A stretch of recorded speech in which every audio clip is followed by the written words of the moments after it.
রাসূলুল্লাহ সাল্লাল্লাহু আলাইহি ওয়াসাল্লাম যখন নিজের দাওয়াতের প্রচার শুরু করলেন, এদের মধ্যে কেউ কেউ আল্লাহ রসুল সাল্লাল্লাহু আলাইহি ওয়াসাল্লামের এই দাওয়াতকে গ্রহণ করতে শুরু করলেন। এদের কি সাহাবা একরাম বলেন, যারা আল্লাহ রসুল সাল্লাল্লাহু আলাইহি ওয়াসাল্লামকে দেখেছেন, আল্লাহ রসুল সাল্লাল্লাহু আলাইহি ওয়াসাল্লামের সাথে সাক্ষাৎ করেছেন ইমানের অবস্থায়, আর ইমানের ওপরই উনাদের মৃত্যু হয়েছে।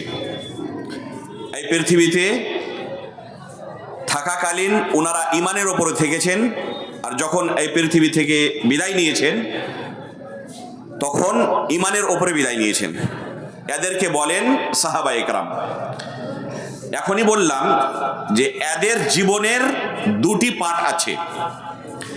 একটি হচ্ছে ইসলাম গ্রহণ করার আগেকার, আর একটি হচ্ছে ইসলাম গ্রহণ করার পরের পাঠ।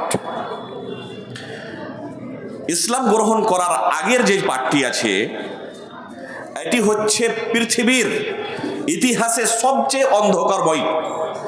আর ইসলাম গ্রহণ করার পরে ওনাদের যে জীবন এই পৃথিবীতে পার হয়েছে, সে যুগটিকে আপনি বলতে পারেন পৃথিবীর মধ্যে সবচেয়ে উজ্জ্বল যুগ। রাসূলুল্লাহ সাল্লাল্লাহু আলাইহি ওয়াসাল্লাম কি বলছেন? খায়রুন নাসি কারনি সুম্মা আল্লাযীনা ইয়ালুনাহুম সুম্মা আল্লাযীনা ইয়ালুনাহুম। সবচেয়ে ভালো যুগ, সবচেয়ে উজ্জ্বল যুগ হচ্ছে আমার যুগ, তারপরে যারা আসবেন আর তারপরে যারা আসবেন, মানে হচ্ছে সাহাবা একরাম, তাবেঈন, তাবেঈ তাবেঈন। এই যুগটি পৃথিবীর মধ্যে সবচেয়ে উজ্জ্বল যুগ। তো এক ব্যক্তি আল্লাহ আর রসুল সাল্লাল্লাহু আলাইহি ওয়াসাল্লামের জন্য নিজের জীবনে কিভাবে চেঞ্জিং আনতে পারে, যদি দেখার আপনার প্রয়োজন থাকে তাহলে সাহাবা একরামদের জীবনীকে পড়ুন, যে কিভাবে আল্লাহ আর আল্লাহ রসুলের জন্য ওনারা নিজের জীবনকে পরিবর্তন করেছিলেন। ওনাদের ওই যুগটির সম্পর্কে আমাদেরকে জানা উচিত, আমাদের কি আকীদা থাকা উচিত ওনাদের সম্পর্কে। এটা খুবই গুরুত্বপূর্ণ বিষয়, এটা আকীদার মসলা। আর আকীদা যদি মানুষের সঠিক থাকে, আমলে কিছু ত্রুটি থাকে, আল্লাহ রাব্বুল আলামিন ক্ষমা করে দিবেন। কিন্তু আপনার আমল অনেক বেশি আর আকীদা হচ্ছে বাতিল আকীদা, ভ্রান্ত আকীদা, অনেক ভুল ত্রুটি আছে। তো আমল যতই বেশি থাক না কেন, আকীদা যদি আপনার ভুল থাকে, আকীদা যদি সঠিক না থাকে, সাহাবা একরামের যে আকীদা ছিল, সালাফে সালেহিনের যে আকীদা ছিল, ওই আকীদা যদি আপনি না রাখেন তাহলে আল্লাহর কাছে কিন্তু পরিত্রাণ পাবেন না।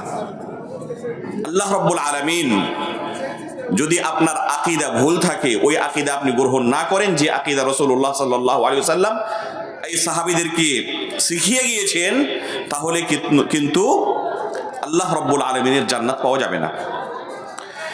এই সাহাবীদের সম্পর্কে আল্লাহ রাব্বুল আলামিন ইনাদের কি মর্যাদা, এর সম্পর্কে কোরআনে অনেক আয়াতে বলেছেন।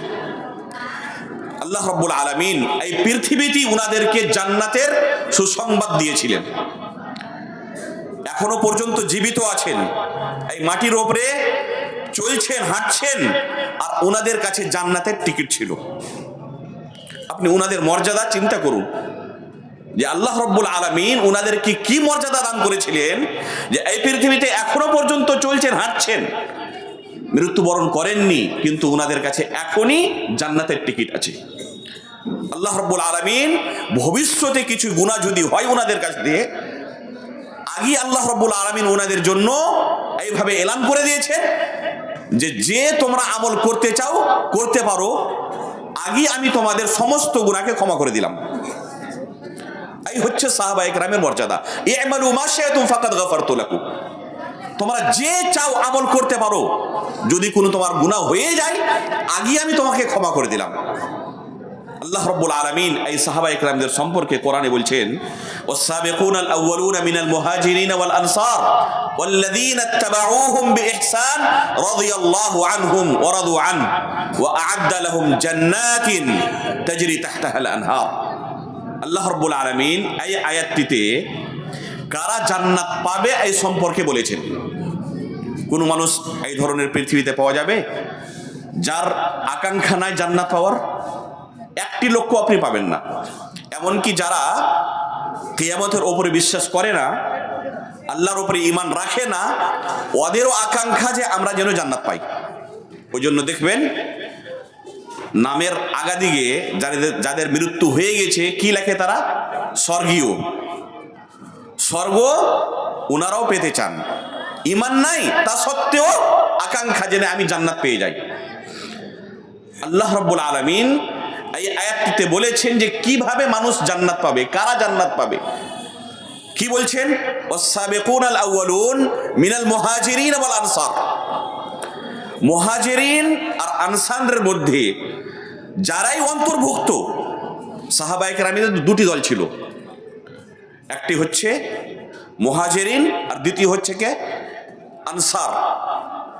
আল্লাহ রসুল সাল্লাল্লাহু আলাইহি ওয়াসাল্লাম যখন হিজরত করে মক্কা থেকে মদিনা গেলেন, তো মদিনাবাসীরা হচ্ছেন আনসার। আল্লাহ রসুল সাল্লাল্লাহু আলাইহি ওয়াসাল্লাম আর সাহাবাদেরকে জায়গা দিলেন, উনাদের সহযোগিতা করলেন। আর যারা মক্কা ছেড়ে এসেছিলেন মদিনা, এদেরকে বলা হয় মুহাজিরিন। তো সাহাবায়ে কেরামদের দুটি দল, মুহাজিরিন আর আনসার। আল্লাহ রাব্বুল আলামিন এই সাহাবাদের সম্পর্কে কি বলছেন? যে এদের জান্নাত যাওয়ার জন্য এতটুকু যথেষ্ট যে এরা সাহাবী। ওয়াস-সাবিকুনাল আউয়ালুন মিনাল মুহাজিরিন ওয়াল আনসার, এদের সম্পর্কে আল্লাহ রাব্বুল আলামিন কোনো শর্ত এই আয়াতে উল্লেখ করছেন না। এদের জন্য কোনো শর্ত রাখছেন না যে এইভাবে আমল করে তাহলে জান্নাত পাবে, না করে তাহলে জান্নাত পাবে না, এই ধরনের কোনো শর্ত রাখছেন না। শুধু মুহাজির কিংবা আনসারি হওয়া যথেষ্ট জান্নাত পাওয়ার জন্য এদের। তারপরে এই পৃথিবীতে যারা আসবে কিয়ামত পর্যন্ত, তাবেঈন, তারপরে যেরকম আমরা এসেছি, আমাদের পরে যারা আসবে, এদের জন্য আল্লাহ রাব্বুল আলামিন শর্ত লাগাচ্ছেন। কি বলছেন? ওয়াল্লাযীনা ইত্তাবাউহুম বিইহসান। এই সাহাবীদের পরে যারা আসবে এই পৃথিবীতে, এদের যদি অনুকরণ করে ভালোভাবে তাহলে তারা জান্নাত পাবে, আর যদি অনুকরণ না করে তাহলে। অন্য এক আয়াতে আল্লাহ রাব্বুল আলামিন বলছেন, ওয়া মান ইউশাকিকির রাসূলা মিন বা'দি মা তাবায়্যানা লাহুল হুদা ওয়া ইয়াত্তাবি' গায়রা সাবিলিল মুমিনিন নুওয়াল্লিহি মা তাওয়াল্লা ওয়া নুসলিহি জাহান্নাম ওয়া সাআত মাসীরা। এই আয়াতে আল্লাহ রাব্বুল আলামিন বলছেন যে এই সাহাবীদের যারা পথে না চলবে ওদের জন্য আমি ওদেরকে জাহান্নামে নিক্ষেপ করব। তো সাহাবীদের যদি অনুকরণ করি তাহলে আমরা জান্নাত পাবো, ওদের পথে না চলি, অনুকরণ না করি, তাহলে কিন্তু আল্লাহ রাব্বুল আলামিন জাহান্নামে আমাদেরকে নিক্ষেপ করবেন। তো সাহাবীরা হচ্ছেন মাপকাঠি, তারাজু। উনাদের মতো যদি আমাদের ঈমান থাকে, আল্লাহ রাব্বুল আলামিন গ্রহণ করবেন আমাদের ঈমানকে। উনাদের মতো আমাদের ঈমান না থাকে, আল্লাহ রাব্বুল আলামিন আমাদের ঈমানকে গ্রহণ করবেন না। ফাইন আমানু বিমিসলি মা আমানতুম বিহি ফাকাদ ইহতাদাউ। আল্লাহ তাআলা কি বলছেন কোরআনে? যদি পরের লোকেরা সাহাবারা যেভাবে ঈমান এনেছিলেন ওই ধরনের ঈমান আনেন, আমাদের ঈমান যদি সাহাবায়ে কেরামের ঈমানের মতো হয়, তাহলে আল্লাহ কি বলছেন? ফাকাদ ইহতাদাউ, তাহলে ওরা হেদায়েত পাবে। তো আমরা হেদায়েত কখন পাবো? যখন সাহাবীদের মতো ঈমান আনবো। আর আমাদের ঈমান যদি সাহাবীদের মতো না হয়, তাহলে কিন্তু আমরা পথভ্রষ্ট। তো এই হচ্ছে সাহাবাদের মাকাম ও মার্তাবা, উনাদের মর্যাদা। আল্লাহ রাব্বুল আলামিন এই পৃথিবীতে উনাদেরকে জান্নাতবাসী হওয়ার ঘোষণা করে দিয়েছেন। কোরআনে আল্লাহ রাব্বুল আলামিন সূরাতুল হাদীদে বলছেন, কিছু সাহাবী যারা সুলহে হুদাইবিয়ার আগে, হুদাইবিয়ার সন্ধি যে হয়েছিল তার আগে যারা আল্লাহর রাস্তায় খরচ করেছে, ওদের মর্যাদা যারা পরে ঈমান এনেছে, আল্লাহর রাস্তায় খরচ করেছে, এরা পাবে না। এরাও সাহাবী কিন্তু পরে ঈমান এনেছে। ইসলামের মধ্যে অন্তর্ভুক্ত কবে হয়েছেন এরা? হুদাইবিয়া সন্ধির পরে, সুলহে হুদাইবিয়ার পরে। ইসলাম যখন মজবুত হয়ে গেছে তারপরে ঈমান আনছেন। ইনারাও সাহাবী কিন্তু ইনাদের মর্যাদা যারা প্রথম দিন থেকে আল্লাহ রসুলের সাথ দিয়েছেন, উনাদের সাথে এদের কিন্তু মওয়াজানা করা যাবে না, এদের কম্পিটিশন উনাদের সাথে করা যাবে না, কম্পেয়ার করা যাবে না। তারপরে আল্লাহ রাব্বুল আলামিন বলছেন ওয়া কুল্লু ওয়া'দাল্লাহুল হুসনা, কিন্তু সমস্ত এই সাহাবাইদের সম্পর্কে আল্লাহ রাব্বুল আলামিন জান্নাতের ডিক্লেয়ার করছেন, ওদের জন্য এলান করছেন যে এই সমস্ত হুদাইবিয়ার সন্ধির আগে ঈমান আনুক কিংবা পরে ঈমান আনুক, ওয়া কুল্লু ওয়া'দাল্লাহুল হুসনা, সমস্ত এই সাহাবীদের সম্পর্কে আল্লাহ রাব্বুল আলামিন ওয়াদা করছেন যে এদের জন্য জান্নাত ধরা আছে। তো এই হচ্ছে সাহাবায়ে কেরামের মর্যাদা, যে আল্লাহ রাব্বুল আলামিন এই পৃথিবীতে উনাদেরকে জান্নাতের এলান দিয়ে দিয়েছিলেন, এলান করে দিয়েছিলেন, ওনাদের কাছে জান্নাতের টিকিট ছিল। চিন্তা করুন নিজের জীবনের ওপরে, কিংবা যে যুগে আমরা বসবাস করছি, আমাদের মাঝে সবচেয়ে যে নেক ব্যক্তি, ভালো ব্যক্তি, মুত্তাকি, পরহেজগার, ওর সম্পর্কে এই ধরনের আমি যদি মন্তব্য করি, এখনই আমার বারে অনেক বাড়িয়ে চাড়িয়ে বললেন, আল্লাহ ওনাদেরকে ক্ষমা করুক, এই সম্পর্কে কোনো লোকের সম্পর্কে যে আপনি একটা ভালো মন্তব্য করছেন, কি দেখে মন্তব্য করছেন? শুধু বাহ্যিক দৃষ্টি দেখে। অন্তরের সম্পর্কে কেউ জানে? আমার অন্তরে কি আছে, আপনার অন্তরে কি আছে আমি বলতে পারবো? আমার অন্তরে কি আছে আপনি বলতে পারবেন?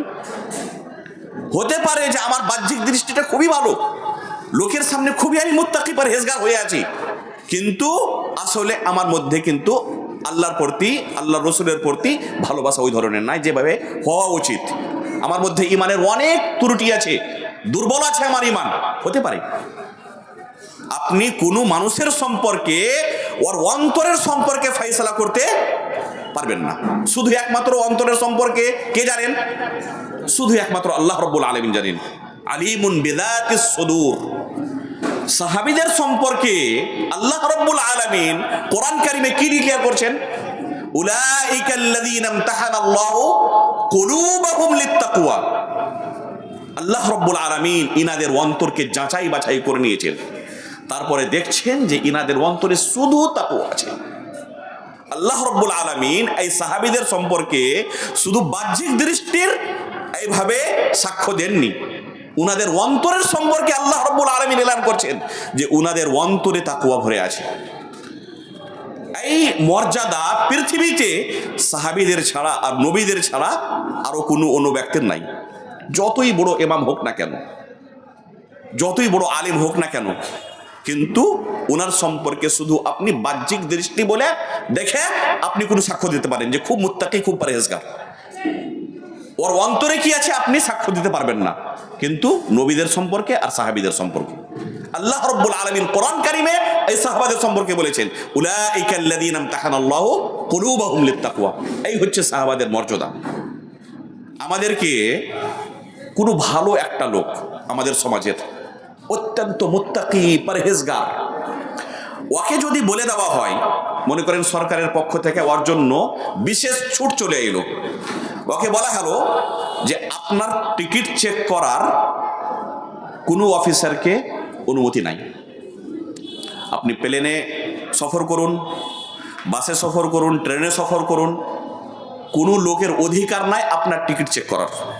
এত আপনি আমার নিকট সম্মানীয়, আপনাকে কেউ টিকিটের সম্পর্কে কথা জিজ্ঞেস করবে না।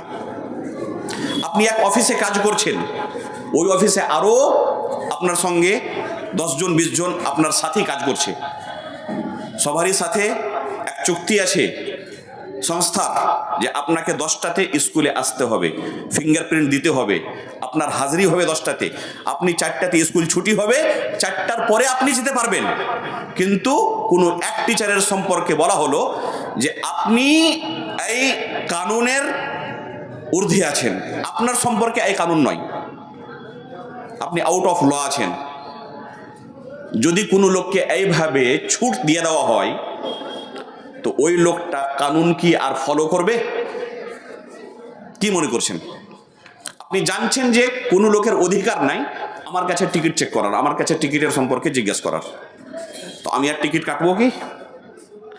যে জিজ্ঞাসা করুক কিংবা না করুক, আমার উচিত হচ্ছে যে এতটুকু আমাকে যখন সরকার ছুট দিয়ে রেখেছে, এত আমার সম্মান করছে ওরা, তাহলে ওইভাবে আমি কাজ করব যেটা আমার ব্যক্তিত্বর জন্য উচিত। যদি কোনো লোককে ছুট দিয়ে দেওয়া হয়, ওই কিন্তু আর কানুন ফলো করবে না, ওই ল ফলো আর করবে না। এই সাহাবীদেরকে আল্লাহ রাব্বুল আলামিন জান্নাতের টিকিট দিয়ে দিয়েছেন, ইনাদের হাতে জান্নাতের টিকিট আছে। আর দেখুন ওনাদের জীবনী, যে কিভাবে ওনারা জীবন পার করেছেন। আপনি ওনাদের জীবনী পড়বেন, এক এক সাহাবীর জীবনী পড়বেন, বলতে বাধ্য হবেন যে সত্যি ইনারা হক রাখেন, যে জান্নাতের টিকিট ইনাদেরকে এই পৃথিবীতে দেওয়া উচিত।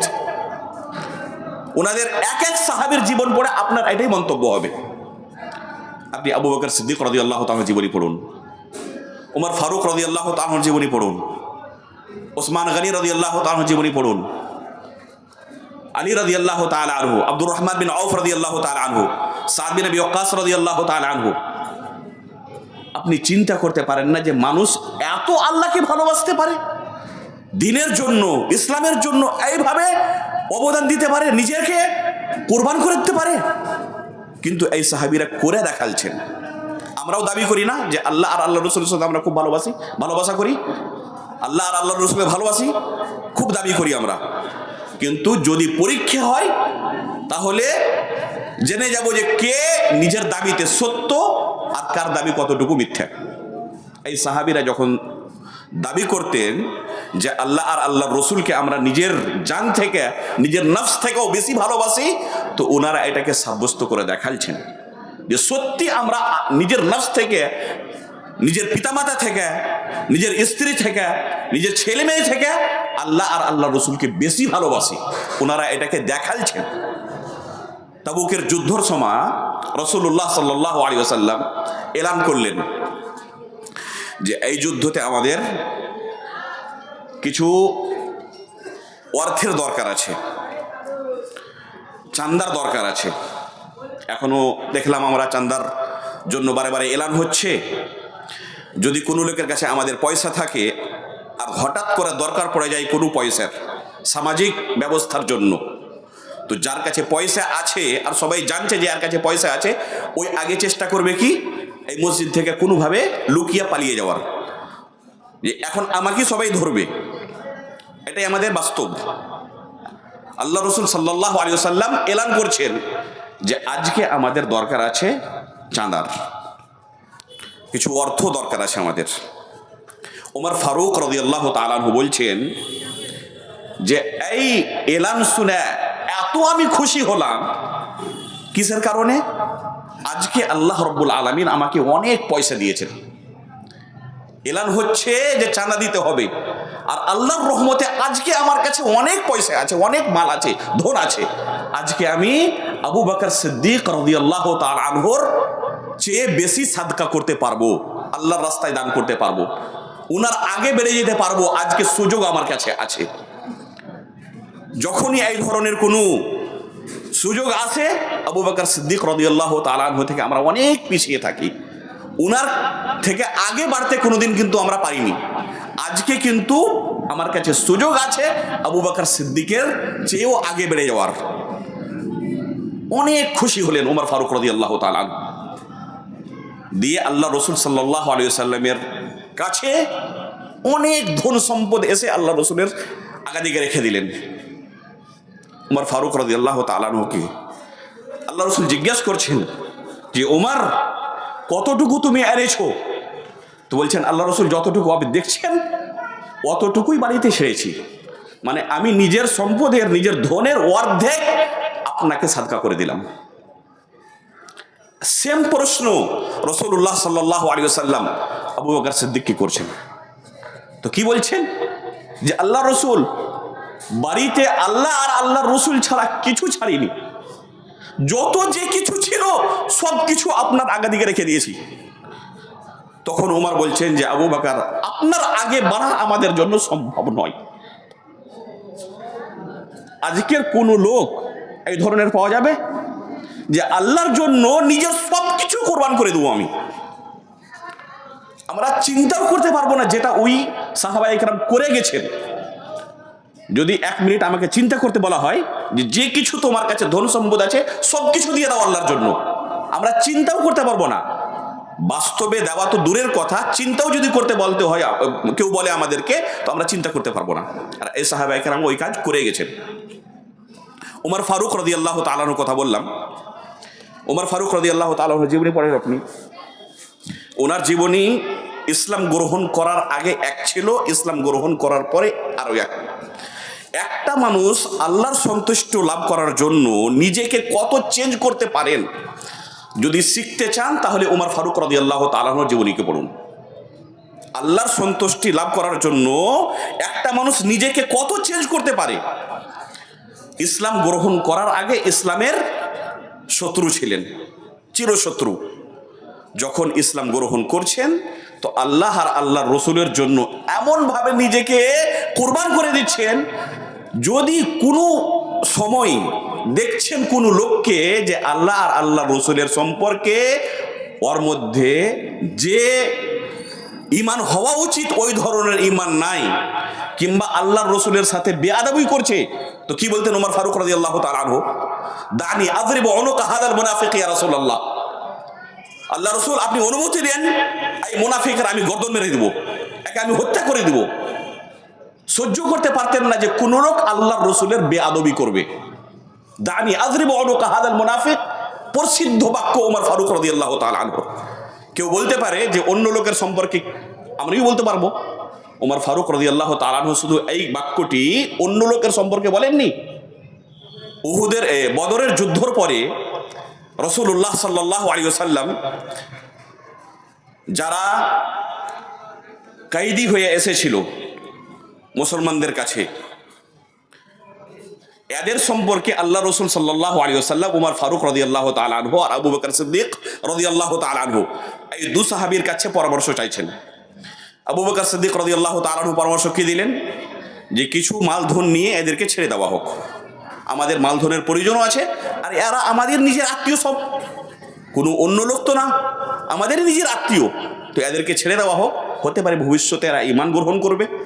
আর এখন আমাদের আর্থিক অবস্থা অনেক দুর্বল, তো কিছু এদের কাছ থেকে আমরা টাকা পয়সা যদি নিই ফিদিয়া হিসাবে, তাহলে আমাদের আর্থিক অবস্থাও একদম ভালো হয়ে যাবে। ওমর ফারুক রাদিয়াল্লাহু তাআলা আনহুকে আল্লাহ রসুল সেম প্রশ্ন করছেন, কি উত্তর দিচ্ছেন? ওমর ফারুক রাদিয়াল্লাহু তাআলা বলছেন যে আল্লাহ রসুল, এরা হচ্ছেন আল্লাহ আর আল্লাহর রসুলের শত্রু, ইসলামের শত্রু, এদেরকে হত্যা করা হোক। আর প্রত্যেকটা লোক নিজের আত্মীয় স্বজনকে হত্যা করবে, আর স্টার্টিং আমার দ্বারা হোক। আমার যার যত আত্মীয় স্বজন আছে আমার আগে দিকে পেশ করেন, আমি শুরু করছি। তো এটা শুধু অন্য লোকের সম্পর্কে না, ওমর ফারুক রাদিয়াল্লাহু তাআলা আনহু দরকার পড়লে নিজের আত্মীয় স্বজনের জন্য আল্লাহ রসুলের কাছে গুজারিশ করছেন যে আল্লাহ রসুল আমাকে দেন, আমি নিজে থেকে শুরু করব। সহিহ মুসলিমে একটি ঘটনা এসছে, ওমর ফারুক রাদিয়াল্লাহু তাআলা আনহুর আল্লাহ রসুল সাল্লাল্লাহু আলাইহি ওয়াসাল্লামের নিজের স্ত্রীদের সাথে কিছু মতভেদ হয়, বাড়ির খরচ নিয়ে কিছু মতভেদ হয়। আল্লাহ রসুল সাল্লাল্লাহু আলাইহি ওয়াসাল্লাম নারাজ হয়ে ওনাদের কাছ থেকে ইলা করে নেন। ইলা বলে কসম খাওয়াকে, যে আমি কসম খাচ্ছি তোমাদের কাছ থেকে আমি 1 মাস পর্যন্ত দূরে থাকবো।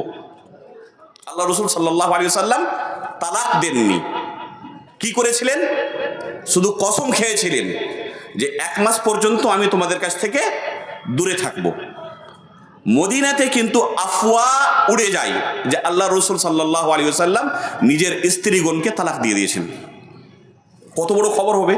আমাদের গ্রামে কোনো একটা যদি তালাকের ঘটনা আমরা শুনি, তো কত আগুনের মতো এই ঘটনাকে এই খবর উড়ে। এখানে আল্লাহর রসুলের সম্পর্কে এই খবর আসছে যে আল্লাহ রসুল নিজের সমস্ত স্ত্রীগণকে তালাক দিয়ে দিয়েছেন। আগুনের মতো খবর উড়েছে। ওমর ফারুক রাদিয়াল্লাহু তাআলা আনহুর কাছেও খবর পৌঁছালছে।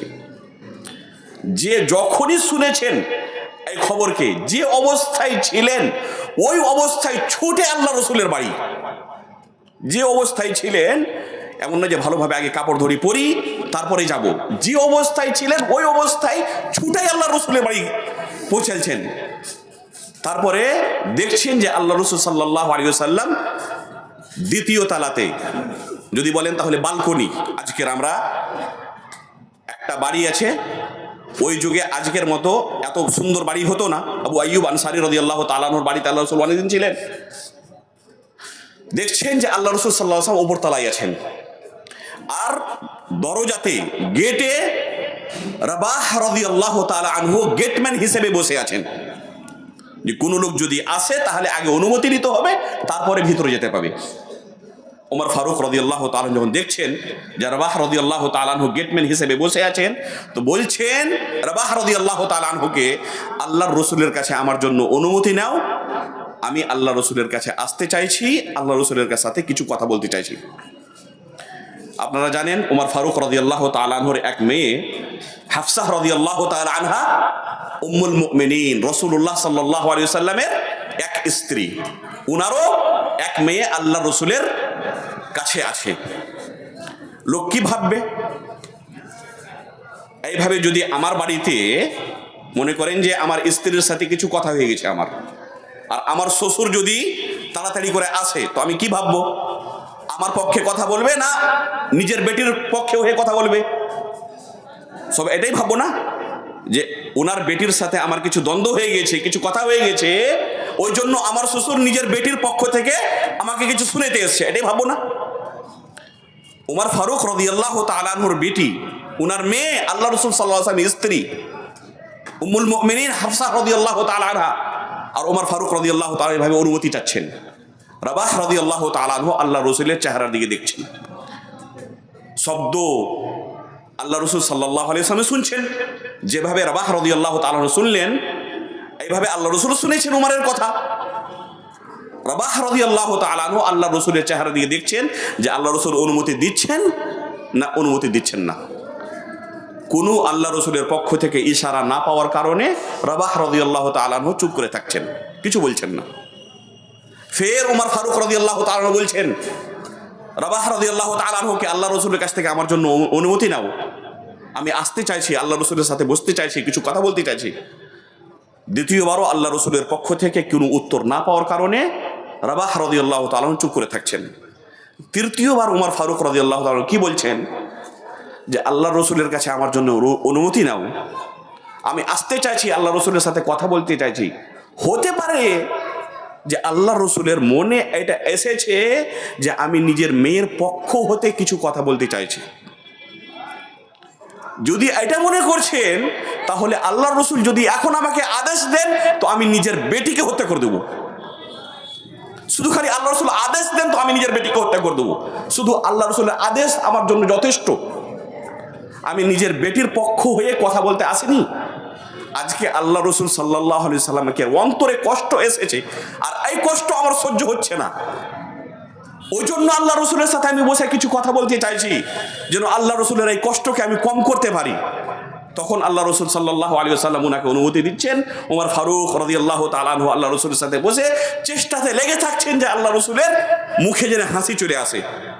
যতক্ষণ পর্যন্ত হাসি না আসছেন, চেষ্টায় লেগে আছেন। নিজের বেটিকে হত্যা করে দিবে, এক কিঞ্চিত পরিমাণও ওনার কোনো দ্বিধাবোধ নাই, শুধু আল্লাহ রসুল সাল্লাল্লাহু আলাইহি ওয়াসাল্লামের সন্তুষ্ট লাভ করার জন্য। তো এই সাহাবায়ে কেরাম যে এই পৃথিবীতে জান্নাতের টিকিট পেয়ে গিয়েছিলেন, তো শুধু এই জন্যই পাননি, ওনারা হক রাখতেন। এইভাবে ওনাদের জীবনী পড়বেন তো এই ধরনেরই জীবনী ভরে আছে। এইভাবে যে আল্লাহ রাব্বুল আলামিন ওনাদেরকে বলেছেন ই'মালু মা শি'তুম ফাকাদ গাফারতু লাকুম। ওসমান গনি রাদিয়াল্লাহু তাআলা আনহুকে আল্লাহ রাসূল সাল্লাল্লাহু আলাইহি ওয়াসাল্লাম একবার, দুইবার, তিনবার নয়, অনেকবার, অসংখ্যবার নিজের কানে শুনেছেন ওসমান গনি রাদিয়াল্লাহু তাআলা আনহু। আল্লাহ রাসূল সাল্লাল্লাহু আলাইহি ওয়াসাল্লাম ওসমান গনির নাম নিয়ে বলেছেন যে উসমান জান্নাতি, উসমান জান্নাতি। তাবুকের যুদ্ধের সময় যখন উসমান গনি রাদিয়াল্লাহু তাআলা আনহু 300টি আল্লাহর রাস্তায় ঘোড়া কিংবা উট সাদকা করলেন, আজকের যুগে একটি ঘোড়া কিংবা উট পুরো সাজো সামানের সাথে সাদকা করা, আজকের যুগে যদি বলি তো একটি BMW কার আল্লাহর রাস্তায় সাদকা করা। কোন লোক পাওয়া যাবে আজকে যে আল্লাহর রাস্তায় একটি BMW কার সাদকা করবে? একটি দুটি না, 300টি উসমান গনি রাদিয়াল্লাহু তাআলা আনহু এক মজলিসে আল্লাহর রাস্তায় সাদকা করেছেন। আল্লাহ রাসূল সাল্লাল্লাহু আলাইহি ওয়াসাল্লাম কি বলছেন? মা দাররা উসমান মা আমিলা বা'দাল ইয়াউমি কাত্তু, মা দাররা উসমান মা আমিলা বা'দাল ইয়াউমি কাত্তু। উসমান গনি রাদিয়াল্লাহু তাআলা আনহু যদি আজকের পরে কোনো নেকি না করেন, শুধু আজকের আইনে কি যথেষ্ট ওনার জন্য জান্নাত পৌঁছাবার জন্য? এইভাবে আল্লাহ রসুলের মুখ থেকে নিজের কানে শুনেছেন। তা সত্ত্বেও কোনো কবরস্থানের পার্শ্বে দিয়ে ওসমান গনি রাদিয়াল্লাহু তাআলা যেতেন, ঝাড়ু কাতার কানতেন, কান্না করতেন। জিজ্ঞেস করা হলো, এত আপনি কান্না কেন করেন কবরস্থানকে দেখে? তো কি বলতেন? যে এই কবর হচ্ছে আখিরাতের প্রথম মঞ্জিল। এতই যদি ফেঁসে গেলাম তাহলে আগে প্রত্যেক মঞ্জিলে আমি ফাঁসতে থাকবো, আর এতই যদি কোনো রকম বেঁচে গেলাম তাহলে আগের যতগুলো মঞ্জিল আছে সমস্ত আসান হয়ে যাবে। ওই জন্য এই কবরকে দেখে আমি কাঁদছি, কান্নাকাটি করছি। আপনি চিন্তা করুন, যার কাছে জান্নাতের টিকিট আছে, নিজের আখিরাতের সম্পর্কে এইভাবে উনি চিন্তা করছেন। জান্নাতের টিকিট থাকা সত্ত্বেও আবু বকর সিদ্দিক রাদিয়াল্লাহু তাআলা আনহু একদিন হানজালাহ রাদিয়াল্লাহু তাআলা আনহুকে রাস্তায় দেখছেন, যে বলছেন যে আপনার সম্পর্কে আল্লাহ রসুল সাল্লাল্লাহু আলাইহি ওয়াসাল্লাম কিছুদিন থেকে খুঁজছেন, কেন আপনি মজলিসে থাকছেন না? তো কি উত্তর দিয়েছেন হানজালাহ রাদিয়াল্লাহু তাআলা আনহু?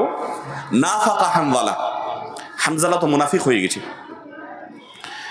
আল্লাহ রসুলের সাহাবী, যাকে আল্লাহ রাব্বুল আলামিন এই পৃথিবীতে জান্নাতের সুসংবাদ দিয়েছেন, নিজের সম্পর্কে কি বলছেন? যে আমি তো মুনাফিক হয়ে গেছি। তো আবু বকর সিদ্দিক রাদিয়াল্লাহু তাআলা আনহু তাজ্জুব করে বলছেন যে আপনি মুনাফিক নিজেকে বলছেন, কারণ কি? তো কি উত্তর দিচ্ছেন?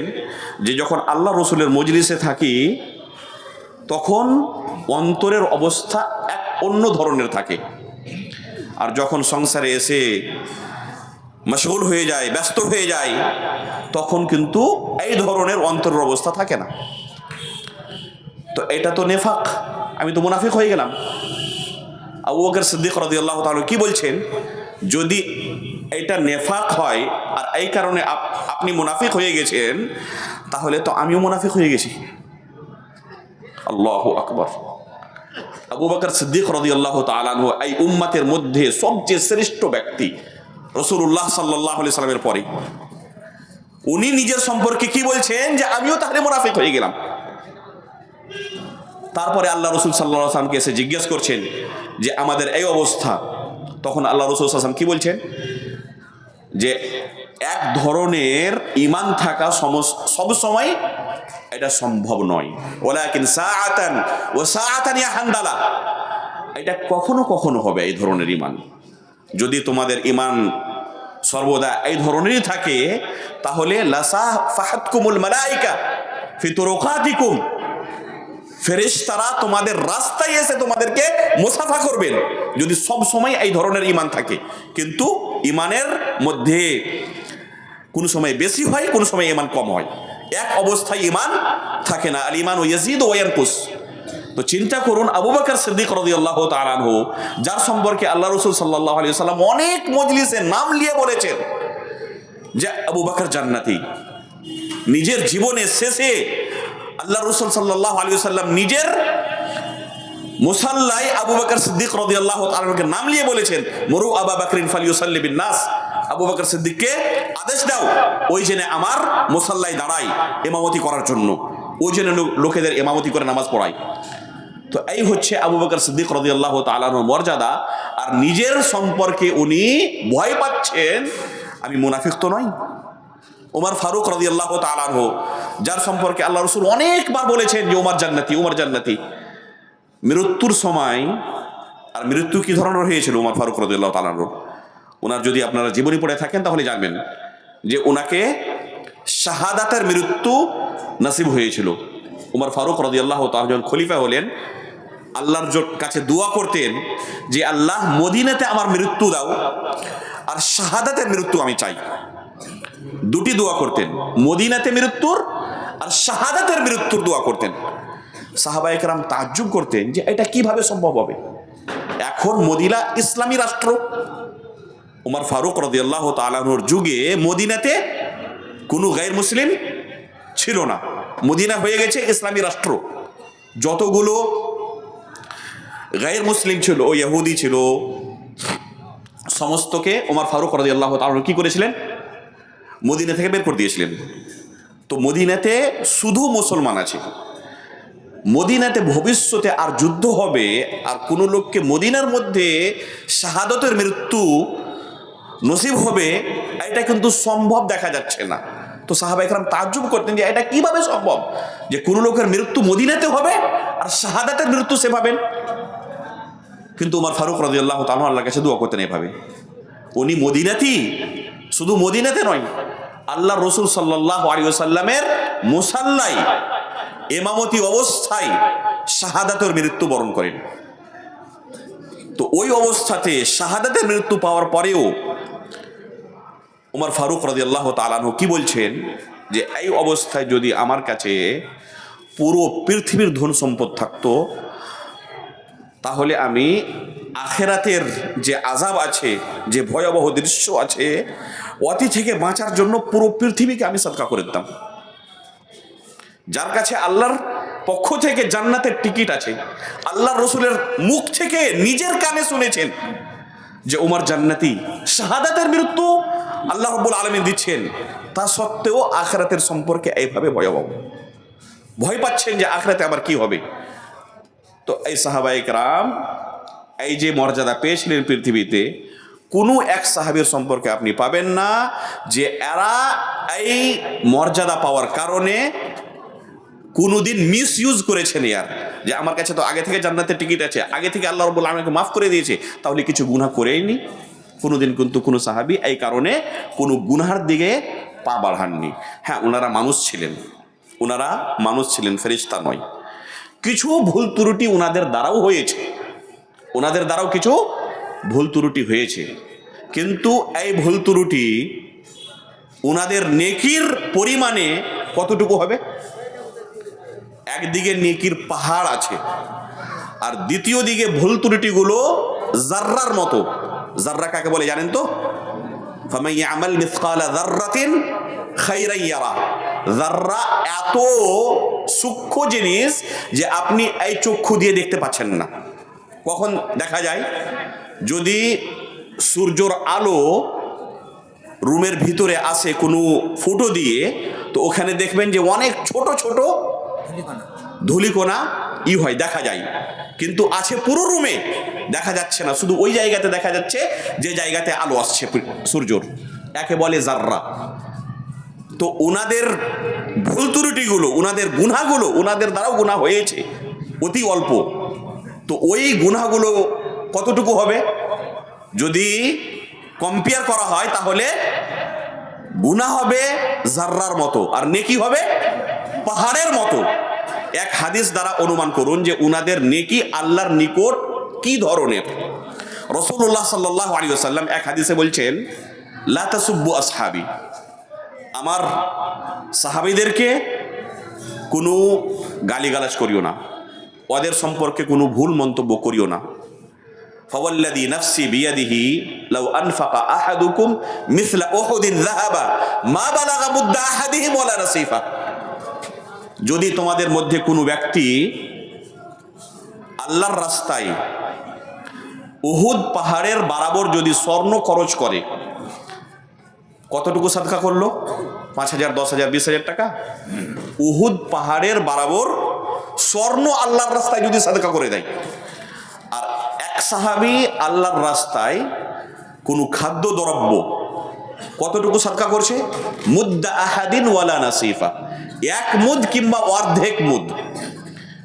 4 মুদ 1 সা হয়। আপনারা রমজান মাসের শেষে 1 সা সাদকাতুল ফিতর দেন না? তো 4 মুদ 1 সা হয়। কোন সাহাবী যদি শুধু 1 মুদ কিংবা অর্ধেক মুদ খাদ্যদ্রব্য আল্লাহর রাস্তায় সাদকা করে, আর অন্য ব্যক্তি আল্লাহর রাস্তায় উহুদ পাহাড় বরাবর স্বর্ণ খরচ করে, সাদকা করে, তাও ওদের মর্যাদায় পৌঁছতে পারবে না। এই হচ্ছে সাহাবায়ে কেরামের মর্যাদা অন্য লোকের সাথে কম্পেয়ার যদি করেন। এমনকি এই হাদিসটি আল্লাহ রাসূল সাল্লাল্লাহু আলাইহি ওয়াসাল্লাম খালিদ বিন ওয়ালিদ রাদিয়াল্লাহু তাআলা আনহুকে খেতাব করে বলেছেন। আব্দুর রহমান বিন আউফ রাদিয়াল্লাহু তাআলা আনহুর সাথে ওনার কিছু কথা হয়ে যায়। আমরা বললাম না যে ওনারা মানুষ ছিলেন, ফেরেশতা ছিলেন না। ওনাদের সাথেও শয়তান লেগে থাকতো, ওনাদের দ্বারাও কোনো সময় কিছু ভুল ত্রুটি হয়ে গেছে, খালিদ বিন ওয়ালিদ রাদিয়াল্লাহু তাআলা আনহু আব্দুর রহমান বিন আউফ রাদিয়াল্লাহু তাআলা আনহুকে কিছু এই ধরনের কথা বলে দিয়েছেন যেটা বলা উচিত ছিল না। আব্দুর রহমান বিন আউফ রাদিয়াল্লাহু তাআলা আনহু কে জানেন তো? আব্দুর রহমান বিন আউফ রাদিয়াল্লাহু তাআলা আনহু সর্বপ্রথম ইসলাম গ্রহণ যারা করেছেন যে সাহাবায়ে কেরাম, তার মধ্যে এক হচ্ছেন আব্দুর রহমান বিন আউফ রাদিয়াল্লাহু তাআলা আনহু। আশারায়ে মুবাশশারার মধ্যে এক আব্দুর রহমান বিন আউফ রাদিয়াল্লাহু তাআলা আনহু, যে 10 সাহাবায়ে কেরামের সম্পর্কে আল্লাহ রাসূল সাল্লাল্লাহু আলাইহি ওয়াসাল্লাম এক মজলিসে নাম নিয়ে জান্নাতের সুসংবাদ দান করেন, তার মধ্যে একে হচ্ছেন আব্দুর রহমান বিন আউফ রাদিয়াল্লাহু তাআলা আনহু। আল্লাহর রাসূল সাল্লাল্লাহু আলাইহি ওয়াসাল্লাম এই পৃথিবীতে শুধু দুটি ব্যক্তি আছেন যার পিছনে নামাজ আদায় করেছেন মুক্তাদি হয়ে, শুধু দুটি সাহাবী। তার মধ্যে এক হচ্ছেন আব্দুর রহমান বিন আউফ রাদিয়াল্লাহু তাআলা আনহু, দ্বিতীয় হচ্ছেন আবু বকর সিদ্দিক রাদিয়াল্লাহু তাআলা আনহু। যখন উমর ফারুক রাদিয়াল্লাহু তাআলা আনহু মৃত্যুবরণ করেন, বললাম না যে ওনাকে খানজার মেরে দেওয়া হয়েছিল, শাহাদতের মৃত্যু উনি পেয়েছিলেন। তার আগে উনি ডিক্লেয়ার করলেন যে আমার পরে খলিফা কে হবে। 6 জন সাহাবায়ে কেরামের নাম উনি ডিক্লেয়ার করলেন। আব্দুর রহমান বিন আউফ রাদিয়াল্লাহু তাআলা আনহু, সাদ বিন আবি ওয়াক্কাস রাদিয়াল্লাহু তাআলা আনহু, তালহা রাদিয়াল্লাহু তাআলা আনহু, জুবাইর বিন আওয়াম রাদিয়াল্লাহু তাআলা আনহু, আর আলী আর উসমান রাদিয়াল্লাহু তাআলা আনহুমা। এই 6 জন সাহাবায়ে কেরাম সম্পর্কে ওমর ফারুক রাদিয়াল্লাহু তাআলা কি বললেন? যে এদের মধ্যে কোনো একজন আমার পরে খলিফা হবে। যদি খুব সহজে কোনো এক ব্যক্তির উপরে সবারই মত হয়ে যায়, সব বলল যে না একে আমরা নিজের খলিফা নিযুক্তি করছি, তাহলে খুব ভালো কথা। কিন্তু যদি মতভেদ হয়ে যায়, হতে পারে মতভেদ, কেউ বলছে যে আমি একে খলিফা চাই, কেউ বলছে আমি একে খলিফা চাই, কিংবা এদের মধ্যে কেউ বলতে পারে যে আমি খলিফা হব, ওই বলছে আমি খলিফা হব। যদি এই অবস্থা চলে আসে তাহলে কিভাবে মীমাংসা করবে? তো ওমর ফারুক রাদিয়াল্লাহু তাআলা কি বলছেন, যদি মতভেদ হয়, ইখতিলাফ হয় যে খলিফা কে হবে এদের 6 জনের মধ্যে, তাহলে আব্দুর রহমান বিন আউফ রাদিয়াল্লাহু তাআলা আনহু যে কথা বলবেন ওটাই হবে শেষ ফয়সালা, চূড়ান্ত ফয়সালা, উনার কথাই হবে শেষ কথা। ওই 6 জনের মধ্যে আব্দুর রহমান বিন আউফ রাদিয়াল্লাহু তাআলা আনহুর নাম আছে, আর উনারই কথা হবে শেষ কথা। উনার কাছে সুযোগ ছিল না যে ওই নিজের নাম পেশ করে দিবে আর বলবে যে আমি খলিফা হব। যদি অন্য লোকেরা মেনে নেয় তাও খলিফা, যদি বিরোধিতা করে তাও খলিফা। এই জন্য কি আমার নামের সম্পর্কে কি বলে গেছেন আমিরুল মুমিনিন, যদি খুব ভালোভাবে মীমাংসা হয়ে একমত হয়ে যায় তাহলে সে খলিফা হবে, আর যদি বিরোধিতা হয় তাহলে কি হবে? আব্দুর রহমান বিন আউফ রাদিয়াল্লাহু তাআলা যে কথা বলবেন ও হবে শেষ কথা। তো ওনার কাছে খুব সুন্দর সুযোগ ছিল নিজেকে খলিফা বলার। খলিফা হওয়ার জন্য যদি ওনাদের আকাঙ্ক্ষা থাকতো, এই পৃথিবীকে অর্জন করার আকাঙ্ক্ষা থাকতো, খুব সুন্দর ওনার কাছে কিন্তু সুযোগ ছিল। আব্দুর রহমান বিন আউফ রাদিয়াল্লাহু তাআলা আনহু সমস্ত সাহাবায়ে কেরামকে আর 5 জনকে জমা করলেন, দিয়ে বলছেন যে আমাদের মধ্যে কোনো এক লোক খলিফা হবে। তোমাদের মধ্যে যদি কেউ নিজের নামকে টেনে নিতে চাও তাহলে বলে দাও যে আমি খলিফা হব না, লাস্টে যে বেঁচে যাবে ওকে আমরা খলিফা নির্বাচন করে নেব, খুব সহজে ফয়সালা হয়ে যাবে। আর সর্বপ্রথম আমি নিজের সম্পর্কে বলছি যে আমার দরকার নাই খলিফা হওয়ার, আমি নিজের নামটাকে সর্বপ্রথম আমি টানছি। যখনই এই কথা বললেন সমস্ত সাহাবায়ে কেরাম কি বলছেন? সাদ বিন আবি ওয়াক্কাস রাদিয়াল্লাহু তাআলা বলছেন না আমারও দরকার নাই খলিফা হওয়ার। তালহা, জুবাইর এরা বলছেন আমার দরকার নাই খলিফা হওয়ার। আল্লাহ রাব্বুল আলামিন জান্নাতের টিকিট এইভাবে দিয়ে দেননি এনাদেরকে। এক রাষ্ট্র প্রধান হওয়ার, প্রধানমন্ত্রী আর রাষ্ট্রপতি হওয়ার সুযোগ পাচ্ছেন আর পালিয়ে যাচ্ছেন যে দরকার নাই দুনিয়া নেওয়ার, আমার শুধু দরকার আছে আমার জান্নাতের। নিজের নামকে নিয়ে পালিয়ে যাচ্ছেন যে আমাকে খলিফা হওয়ার দরকার নাই, আমি রাষ্ট্রপ্রধান হব না। আলী আর উসমান রাদিয়াল্লাহু তাআলা আনহু এই দুজনও পালাতে চাইছেন যে আমাকে খলিফা হওয়ার দরকার নাই। কিন্তু সহিহ বুখারীর শব্দ আছে ফাউসকাতাশ শাইখান, আলী আর উসমান রাদিয়াল্লাহু তাআলা আনহুকে উনার যারা ভক্ত ছিলেন জবরদস্তি এদের দুজনকে বলছেন যে আপনারা নিজের নাম টানতে পাবেন না, আপনাকে থাকতে হবে। জবরদস্তি লোকেরা উনার ভক্ত যারা ছিলেন জবরদস্তি উনাদের দুজনকে নিজের নাম টানতে দেননি। সেই জন্য লাস্টে এদের মধ্যে কাকে খলিফা করতে হবে, আব্দুর রহমান বিন আউফ রাদিয়াল্লাহু তাআলা আনহুকে অনেক চেষ্টা করতে হলো। প্রত্যেক লোককে জিজ্ঞেস করে যখন দেখলেন যে সবাই চাইছে উসমান গনি রাদিয়াল্লাহু তাআলা আনহু খলিফা হোক, উনি ডিক্লেয়ার করলেন যে উসমান গনি রাদিয়াল্লাহু তাআলা আনহু আমাদের আগামী খলিফা হবেন। যখন উসমান গনি রাদিয়াল্লাহু তাআলা আনহুর নামের এলান করলেন, সর্বপ্রথম ব্যক্তি যে বাইয়াত করেছিলেন কে জানেন?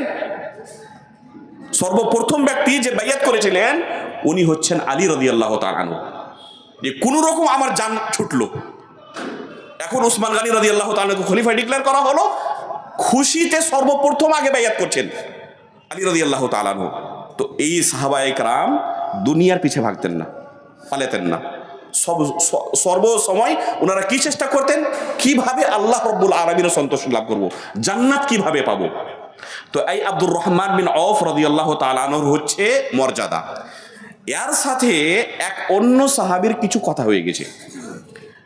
দ্বিতীয় সাহাবীকে খালিদ বিন ওয়ালিদ রাদিয়াল্লাহু তাআলা আনহু। আর খালিদ বিন ওয়ালিদ রাদিয়াল্লাহু তাআলা আনহু কোনো ছোট মোটো সাহাবী না, ইনার লাকাব কি সাইফুল্লাহ। আর এই লাকাবটি কে দান করেছিলেন? আল্লাহ রসুল সাল্লাল্লাহু আলাইহি ওয়াসাল্লাম ওনাকে এই লাকাব দান করেছিলেন।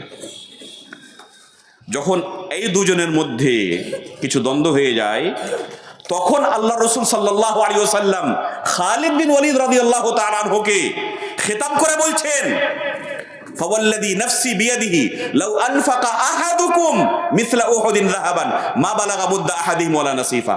তোমরা পরে ইসলাম গ্রহণ করেছো, আর এরা হচ্ছে সর্বপ্রথম ইসলাম গ্রহণ করনেওয়ালা।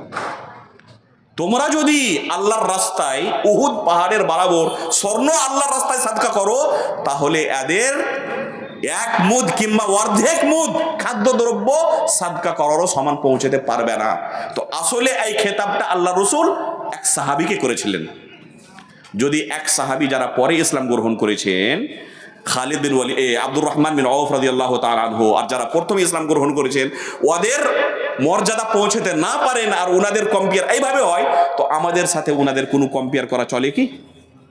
কোনো আজকের ব্যক্তির সাথে কম্পেয়ার করা চলে? কোনো যার কাছে বিবেক আছে কোনো ব্যক্তি বলতে পারে না যে আমাদের আজকের যুগ থেকে ওই যুগের কোনো কম্পেয়ার করা উচিত কিংবা জায়েজ হবে। তা সত্ত্বেও আপনি পাবেন আজকের যুগে অনেক এই ধরনের বিবেকহারা লোককে যারা এই সাহাবীদের সম্পর্কে অনেক ভুল মন্তব্য করে। সাহাবীরা এই ধরনের ছিলেন, সাহাবীরা এই ধরনের ছিলেন, উসমান গনি রাদিয়াল্লাহু তাআলা এই ধরনের ছিলেন, আবু সুফিয়ান রাদিয়াল্লাহু তাআলা এই ধরনের ছিলেন। উনাদের সম্পর্কে অনেক ভুল মন্তব্য করে। কোনো দলিল ভিত্তিক কথা বলে, ওর কাছে কোনো দলিল থাকে উনাদের সম্পর্কে এই ভুল মন্তব্য করার? না, জয়ীফ হাদিস দ্বারা, জাল হাদিস দ্বারা উনাদের সম্পর্কে এই ভুল মন্তব্য করেন বেশিরভাগই। আর এইগুলো কথা উনাদের বেড়ে নিলে এরও কোথায় থেকে? মোল্লা মওদুদির একটি বই আছে খেলাফত মুলুকিয়াত, বিষাক্ত বই। জামাতে ইসলামীরা এই বইটিকে খুব ভালোবাসে। এই হচ্ছে বিষাক্ত বই। এই সাহাবীদের সম্পর্কে যত ভুল মন্তব্য আজকের সমাজে আমরা দেখতে পাচ্ছি এই বই থেকে কিন্তু এসেছে, আর জামাতে ইসলামের পক্ষ থেকে এসেছে। জায়েজ কি হবে যে এই সাহাবীদের সম্পর্কে আমরা কোনো ভুল মন্তব্য করব? আল্লাহ রাব্বুল আলামিন আমাদেরকে এটা কিন্তু পাওয়ার দেননি, অনুমতি দেননি যে আমরা ওই সাহাবীদের জন্য জজ হব আর এই সাহাবী ঠিক আমল করেছেন, এই সাহাবী ভুল আমল করেছেন, এইভাবে কোনো ফয়সালা শোনাবো। এটা আমাদের জন্য জায়েজ নয়। সালাফে সালেহিনের এর উপরে ইজমা আছে যে কোনো সাহাবীর সম্পর্কে আমরা কোনো ভুল মন্তব্য করার হক রাখি না। শুধু একমাত্র এই সাহাবীদের সম্পর্কে আমাদের অন্তরে যেন ভালোবাসা থাকে। আল্লাহ রসুল সাল্লাল্লাহু আলাইহি ওয়াসাল্লাম কি বলেছেন? আয়াতুল ঈমান হুব্বুল আনসার ওয়া আয়াতুন নিফাক বুগদুল আনসার। আনসারের সাথে ভালোবাসা ঈমানের আলামত, আর আনসারের সাথে বুগজ রাখা, ওনাদের সাথে নফরত করা, হাসাদ করা, এটা হচ্ছে নেফাকের আলামত। কোনো লোক যদি কোনো আনসারীর সাথে হাসাদ করে, নফরত করে, তাহলে সে মুনাফিক, আল্লাহ রাসূল সাল্লাল্লাহু আলাইহি ওয়াসাল্লাম বলছেন। আর আনসার চেয়ে অনেক উত্তম হচ্ছেন মুহাজিররা, কারণ এরা প্রথমে ইসলাম গ্রহণ করেছে। ওই জন্য এতে থেকে আমরা বুঝতে কি পারলাম এই হাদিস দ্বারা, যে সাহাবীদের সাথে মহব্বত করা, ভালোবাসা, এটা হচ্ছে ঈমানের আলামত। যদি আমাদের মুখ দিয়ে কোনো ভুল কথা বের হচ্ছে, তাহলে আমাদের নিজের ঈমানের পরীক্ষা নেওয়া উচিত, যে আমাদের কাছে ঈমান আছে কি নাই। এটা হচ্ছে নেফাকের আলামত, আমি মুনাফিক হয়ে যাব যদি কোনো সাহাবীর সম্পর্কে আমি ভুল মন্তব্য করি। লাস্টে একটি কথা বলে আমি নিজের বক্তব্য খতম করব। আল্লাহ রাব্বুল আলামিন আমাদেরকে শিখিয়ে দিয়েছেন যে এই সাহাবীদের সম্পর্কে আমাদেরকে কি আকীদা রাখা উচিত আর কি দোয়া করা উচিত। সূরাতুল হাশরের 10 নম্বর আয়াত হচ্ছে খুবই গুরুত্বপূর্ণ আর মূল্যবান আয়াত। এই আয়াতে আল্লাহ রাব্বুল আলামিন একটি আমাদেরকে দোয়া শিখাচ্ছেন। সব সময় এই দোয়াটি পড়বেন, রব্বানা ইগফির লানা ওয়া লিইখওয়ানিনা আল্লাযীনা সাবাকুনা বিল ঈমান ওয়া লা তাজআল ফি কুলুবিনা গিল্লাল লিল্লাযীনা আমানু রব্বানা ইন্নাকা রাউফুর রহিম। এই দোয়া বলেই আমি নিজের বক্তব্যকে ইতি করছি। আল্লাহ রাব্বুল আলামিনের কাছে দোয়া করছি, আল্লাহ রাব্বুল আলামিন জেনে আমাদের মৃত্যু এই সালাফে সালেহিনদের আকীদার উপরে করেন, ঈমানের উপরে যেন আমাদের মৃত্যু হয়। আর আল্লাহ রাব্বুল আলামিন জান্নাতে জেনে এই সাহাবা একরামদের সাথে, নবীদের সাথে আমাদেরকে জমা করেন। আমিন। তাকাব্বাল ইয়া রাব্বাল আলামিন ওয়া সাল্লাল্লাহু আলা নবিয়িনা মুহাম্মদ।